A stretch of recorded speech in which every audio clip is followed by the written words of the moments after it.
যদি জিহাদের ময়দানে যায় তাহলে জান্নাতে যেতে তো দেরি হয়ে যাবে, এই চিন্তা আসা মাত্রই খেজুর তিনটাকে তিনি ছুঁড়ে মারলেন, তলোয়ার বের করে আল্লাহু আকবার বলে বদরের ময়দানে ঝাঁপিয়ে পড়লেন। আল্লাহর শত্রুদেরকে কচু কাটা করে এক পর্যায়ে শাহাদাতের সুধা পেয়ে নিজেও জান্নাতি হয়ে গেলেন। পড়েন সুবহানাল্লাহ। আমরা দুনিয়ার বুকে আমরা হয়েছি দুনিয়ার পাগল, ক্ষমতার পাগল, সম্পদের পাগল, খ্যাতির পাগল। বিশ্বনবী তার সাহাবাদেরকে বানিয়েছিলেন জান্নাতের পাগল। পড়েন সুবহানাল্লাহ। ওই জান্নাতে আমরা যেতে চাই কি চাই না? একা না সবাই মিলে? জান্নাতে একা আমি যাব না তো ভাই, তোমাকেও জান্নাতে দলে নিতে চাই। সবাই বলেন, জান্নাতে একা আমি যাব না তো ভাই, তোমাকেও জান্নাতে দলে নিতে চাই। পড়েন আমিন। তাহলে চিন্তা করেন কিভাবে বিশ্বনবী জান্নাতকে চিত্রায়িত করেছেন সাহাবাদের সামনে, কিভাবে চিত্রায়িত করেছিলেন তিনি, যে কারণে সাহাবারা জান্নাতের পাগল হয়ে গিয়েছেন।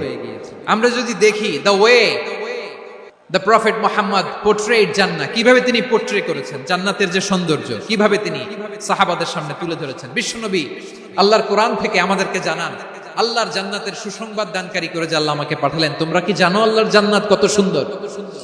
কোরআন থেকে বিশ্বনবী আমাদেরকে জানান, ফালা তা'লামু নাফসুম মা উখফিয়া লাহুম মিন কুররাতি আ'য়ুন জাযাআম বিমা কানু ইয়া'মালুন।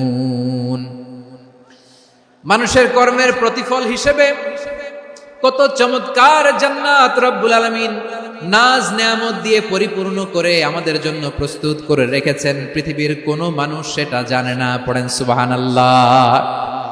এটা যে কত সুন্দর, আমাদের আমলের প্রতিদান হিসেবে কত চমৎকার, fantastic, eye catching, fabulous paradise তিনি আমাদের জন্য রেডি করে রেখেছেন। এটা কেউ জানেই না, কল্পনাতেও আনতে পারে না। সুবহানাল্লাহ পড়েন। আবার হাদিসে কুদসিতে বিশ্বনবী ফরমান, রব্বুল আলামিন বলেন, আ'দাদতু লিইবাদিয়াস সালিহিন মা লা আইনুন রাআত ওয়ালা উযুনুন সামিআত ওয়ালা খাতারা আলা কলবি বাশার।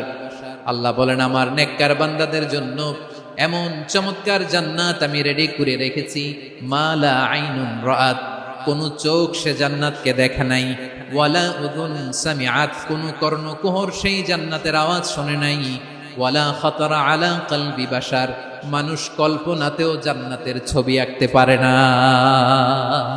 সুবহানাল্লাহ, কল্পনাতেও ছবি আঁকতে পারে না।